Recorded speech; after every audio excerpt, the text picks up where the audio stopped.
firstly, I want to say, although I didn't agree with most of the stuff that this guy used to say, I think it's a very sad day for democracy. Nobody should ever be killed over views or words. It's just completely unacceptable. Do I sound... I mean, obviously I agree with every single syllable of what you've said, but do we not need to be sure that he was before we say that?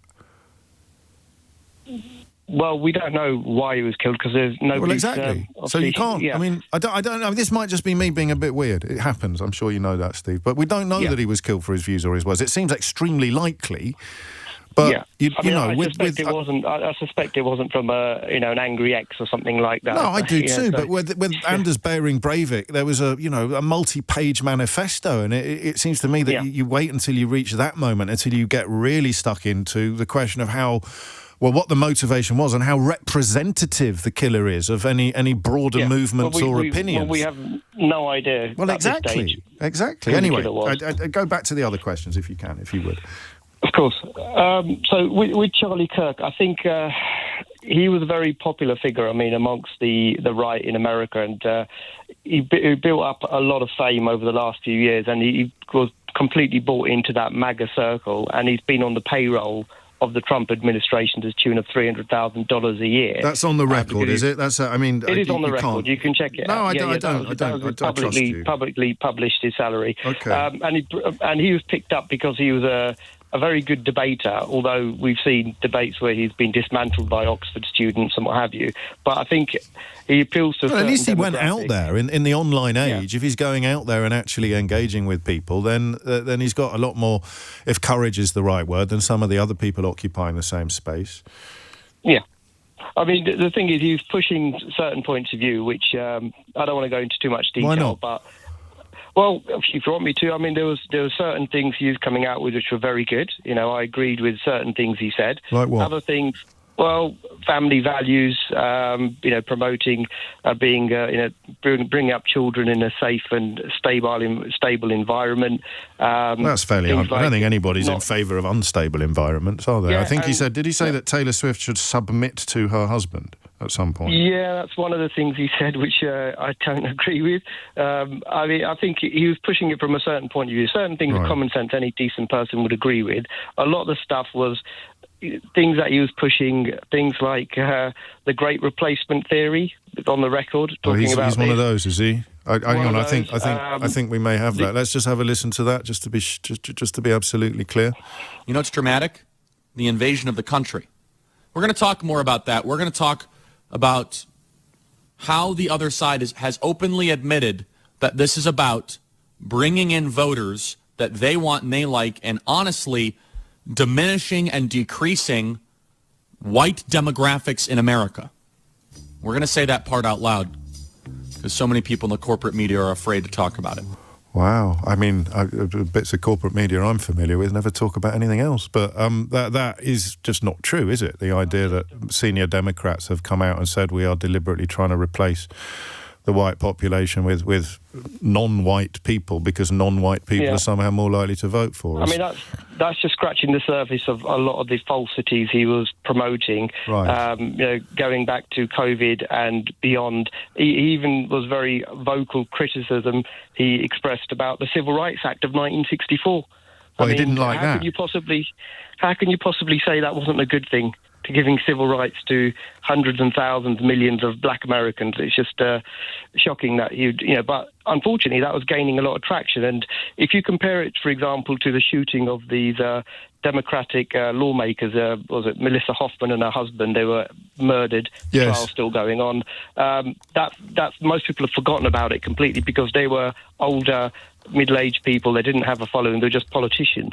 But this guy had a core core appeal to younger Americans. Maybe did Trump mention Melissa Hoffman in his his tribute to Charlie Kirk? Not that I'm aware of. You should check that. When it happened, when that murder took place, he was very quick to blame the left. He said it was a radical left, and it's been very much publicised that the guy who's going to stand trial for it was a hardcore right-wing Christian fundamentalist.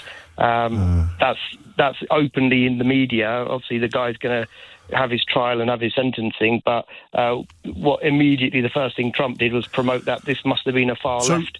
Clearly, you know more extremist. about. You're well. I mean, I don't know whether saying Trump's going to Trump is a very helpful contribution at the moment, but a complete misrepresentation of the facts and a desperate attempt to sow further division, even when something as tragic as both of these killings has happened. It seems to me to be very much on brand and very much what I'd expect him to do. Have you been surprised by the scale and the nature, the quantity and the quality of the public response? Not at all. I think somebody that high profile, absolutely, is going to get a huge amount of media attention. He was already very much in the media. I mean, Fox News and all the right-wing channels, he would be a darling that they would put up any time, because he was part of that circle of promotion. So he was elevated probably well above his status, because he was a good debater. I mean, no getting away from that. But I think he was just in the right time, at the right place at the right time to be put into that position. And sadly, it's cost him his life. Let me read you a few texts just to highlight what I'm doing today. The first is from Samuel. You literally called a racist and intentionally divisive person courageous. You can't make this up. Right, Samuel. Des writes, I love you, James, but if you actually knew about Kirk or were a black, Latino or gay American afraid to walk the streets, you'd be a lot less liberal about his death, says Des in Sheffield. And Angela writes, what you're doing is really wrong, in my opinion. If you were shot dead, presumably for your political views, would you want a right-wing American radio talk show host to ask Americans to ring in with their opinions of your views and paraphrase what you have said? It is just wrong. Stop it. So, I mean, all three of those people listening to exactly the same radio programme and arriving at those incredibly contradictory conclusions. A couple of messages early on this hour suggesting that I am somehow pleased about this terrible killing. That's projection, mate. I won't read you messages out. I just want you to reflect upon what you've said and why you've said it. What you are acknowledging there is that if somebody from the other side of the political divide, and I'm still not entirely clear where Charlie Kirk sat, for which I do apologise, I should probably know.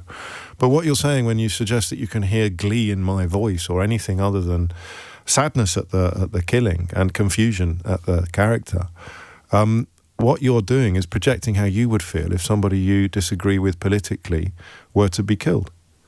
So there's a degree of shame and a degree of guilt in what you're doing when you pretend to think that you can hear things in my voice that you know subconsciously would be in your voice in the event of, God forbid, another Joe Cox style assassination in this country. I'm probably wasting my breath suggesting that you reflect upon that, but goodness me, it's so obvious you can see it from space. The man's got two young children. Immediately, your fellow feeling, your humanity takes you to a place of sympathy and grief. But given that he lived and tragically died very much in public debate, in the public space, immersed in public discourse, it would be ridiculous and absurd not to explore what his contributions to public discourse were. And if you don't like the evidence of what his contributions to public discourse were, that's for you to deal with. That's for you to work through. 36 after 10. And speaking of my inbox, I think on a morning like this, Idiot's Corner would be an inappropriate turn of phrase to deploy, but let's just work through those three that arrived at the same time. You literally called a racist and intentionally divisive person courageous. You can't make this up, says Samuel. I said that he was courageous for debating publicly with people he disagreed with. There seems to me to be an awful lot of discourse, particularly online, driven by anonymous characters or by people who are entirely insulated from the consequences of their opinions, who would never sit down and debate. I imagine that he probably got accused of using his position, and because he was very good at it and a professional debater, he was condescending or bullying, or he should never have been debating with people that were less adroit as him. And I'm, forgive me, fairly familiar with that accusation, which usually comes from people who have failed to successfully argue with somebody. So it is courageous. If he turns out to be a racist and an intentionally divisive person, then in that company, he becomes a courageous example of that, simply, Samuel, by dint of engaging with people. that disagree with him. A lot of people don't do that. The second one, if you actually knew about Kirk or were a black Latino or a gay American afraid to walk the streets, you'd be less liberal about his death, says Des in Sheffield. I wouldn't. I think he identified as a Christian, right? I was raised as a Christian. My faith is very, very fluid, more non-existent than existent at this stage in my life. But shortly after my dad died, I was way up the charts on religious faith. And I was raised as a Christian. I can't feel anything other than... You want to call it liberalism, you can, but I call it compassion. And remember, Des, you're listening to the same show as Angela, who thinks what I'm doing is really, really wrong. And how dare you ask people to ring in with their opinions of his views. And somehow what I'm doing then becomes the opposite of what you're hearing and describing. So that to me is interesting. That to me is illuminating. And I keep coming back to the point. The bit I just find weird, because you're going to hear a lot about this today. Nobody knows why this happened. Nobody knows for sure why this happened, and nobody appears to have the first inkling of who did it. It is 10:38. Kevin is in Guildford. Kevin, what would you like to say? Hi, James. Hello, mate. I'm very nervous. It's the first time caller. Well, take your time. There's nothing to be nervous about, and I'll look after you. Don't worry. Oh. I am aware of Charlie Kirk. Yeah. I'm probably more aware of him because I've got a 17-year-old son who follows politics very closely. Yeah. I was lying in bed last night, 9 o'clock. He ran into the room and he said, Charlie Kirk. First thing I did this morning was I looked at the news and saw that he was dead. Yes. So the first thing I'd open with is I'm desperately sorry that the guy's dead. Yes, of course. Nobody should be shot for their opinions, even though... Again, I keep saying now, I can say if he was, but I mean, let's just do that as a given from now on. Otherwise, I'm going to turn into a stuck record. You know? So nobody should be shot. Full stop. But his opinions were, for the most part, and I'll come back to the most part later. His opinions were, for the most part, extremely horrible. I mean, absolutely dreadful. He was a very firm supporter of the Second Amendment, and he. That's the right to bear arms. That's right. Yeah, he recently came out with a. Sorry, my heart's racing. Well, I'm really grateful that you've overcome that to ring in, actually, Kevin, because this is really helpful. So carry on and take all the time you need. He recently came out with a statement regarding the Second Amendment, the right to bear arms, and he said, the Second Amendment, the price we pay for that is the killings that happen in the UK, in the US. USA, yes. Yeah. And he said that is the price we pay for it, and he was accepting of that, and he compared it. He compared it to road traffic accidents. He said, if you want to drive a car, there's going to be 50,000 people killed on the road a year. If you want to save 50,000 lives, we don't drive cars, and that's the way he compared it, which I think is. Well, it's a very good undergraduate sixth form debating point that doesn't really stand up to scrutiny, but presumably makes for a powerful viral clip. Yeah, and that's exactly what. And indeed, that very clip of him saying that is going viral at the moment from people who are not being very nice about things. Well, from people who oppose his views, right? Yeah. So that's not very nice, and that's close to gloating, right? Yeah. That's the live by the sword, die by the sword argument that is around and about. What's your boy's view of him? You don't have to answer that. It's none of my business. If you want to share it, I'd be interested to know. Well, he's against right wing activists both here and wherever they are. I believe that my son's view of politics is shared by probably most sane people in this country. There's and in not many of us left, Kevin. Oh God, don't. No. I hear what you're saying. So have you been surprised, or does your son's engagement make it less surprising to you that the scale of response that we're seeing in this country, particularly? The scale of response is probably the scale of response in this country is surprising, because I would hazard a guess. I have no idea, but I would hazard a guess that a vast majority of people have never heard of the guy. Yeah, I think that's true. But not 17-year-olds. Well, and not people who yeah. spend a lot of time on political social media. Yeah, you've reminded me of something else I just wanted to say, and I think it's quite important. Go on. When my son told me about this this morning, he said it's gone absolutely mental on TikTok. So I looked at TikTok. The second video I saw was graphic, and I think all of these graphic videos should be...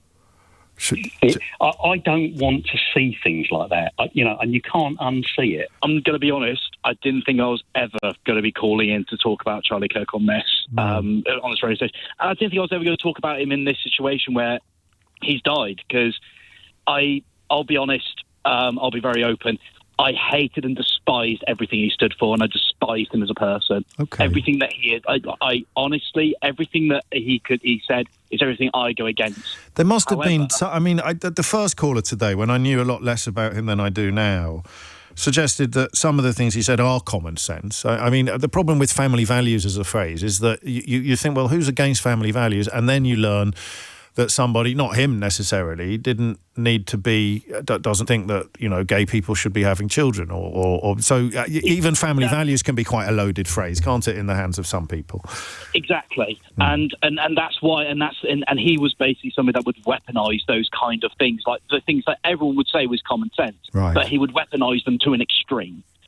Such as basically trying to is like turn around and say to people that they should be following evangelical Christian values, which are completely, when you then start to break them down and go against things like the Old Testament and so on, they are completely asinine in this day and age. But the point I was trying to make was that even though I hate and despise him for everything that he has said and everything that he has done, everything he stood for, I was incredibly upset when I heard that he died yesterday. I didn't think I would ever feel this way about somebody that I completely disagreed with in every single way of fashion. But it was this visceral feeling in myself where I was like, this is for some reason I should feel elated that he's gone and I don't have to listen to him anymore. But he's a human being. You're describing humanity, aren't you? Yes. Yes. Exactly, and that's the thing, because I've always said to people, I support Free Palestine. I'm about morality, and somebody being killed for their political views, no matter how outrageous they are, in my opinion, is wrong.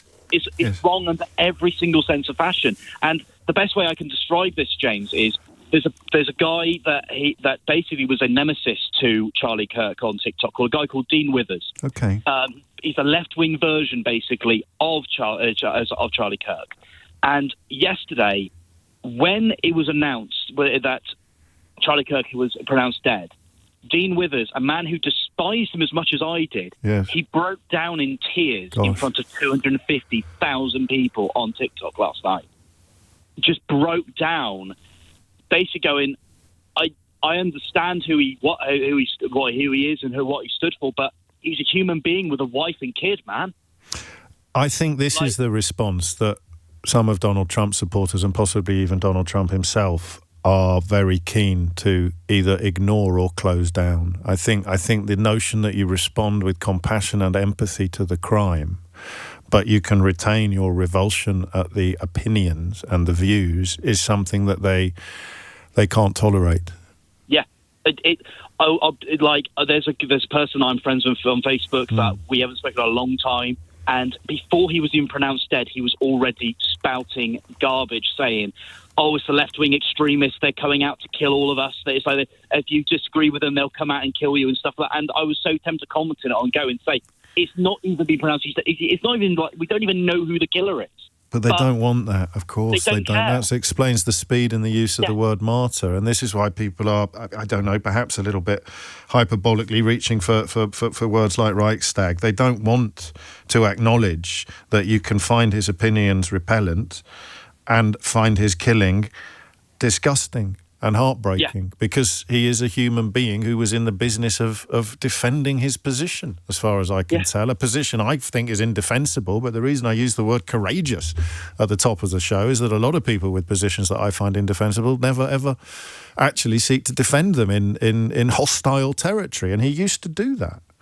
Yeah, this is a man that went out of his way to go onto college campuses where it's like college campuses. They are a breeding ground really for left wingers because of that, because of the way that that people mature and stuff. Like they try and see things a bit naively and stuff like that. So he goes there to basically confront them. South Park made a great parody by basically going, the reason he does it because it's very easy for him to do so because he can debate with these people very easily. Yes. But if you try and put him onto a stage where he's amongst more mature minds, he's going to break down. I mean, hell, the most it's like one of the videos that basically destroyed his reputation really in this country, in my opinion, when he tried to debate Cambridge students. We should probably have a listen to some of that as well, shouldn't we? Seriously, he was debated. It's like an archaeologist that basically provided proof that ancient Mesopotamia had homosexual relations and stuff like that. It's that kind of thing where he's like it.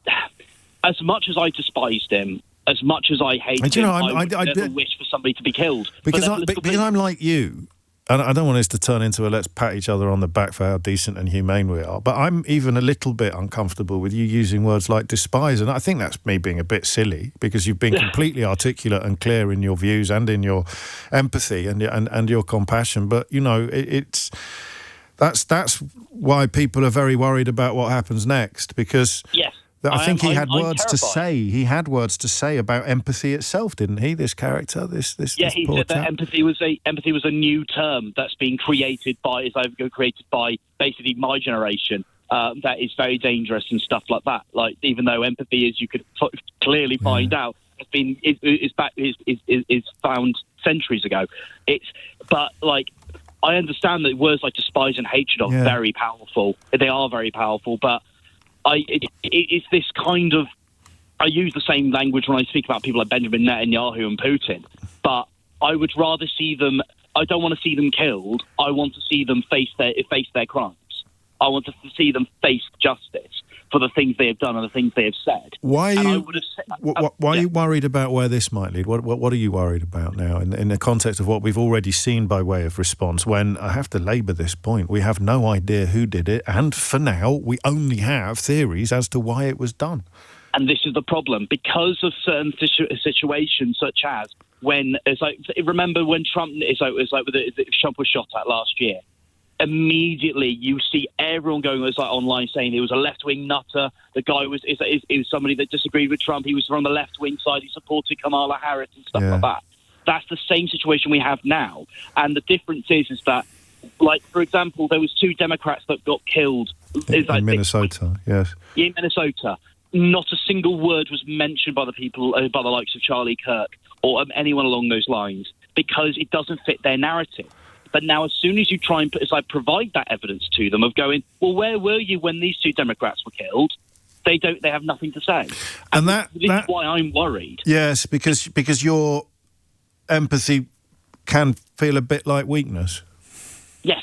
Yeah. They will take full advantage of it to say that if you show empathy for the other side, it's all about it's about keeping this culture war in place. And that's why Trump is already talking about the rhetoric of the radical left being responsible for this killing, without, of course, telling you what is the rhetoric of the radical left. Don't launch coups. Don't round up people because they look a bit Mexican. Don't deport people who've got every right to live in America. Don't pardon people who launched an attack upon the seat of US democracy itself and were baying for the blood of the actual vice president. What is the radical left rhetoric that Donald Trump is referring to without any evidence or basis whatsoever? And hey, spoiler alert, the people who lap this stuff up don't care. They're too busy lapping it up.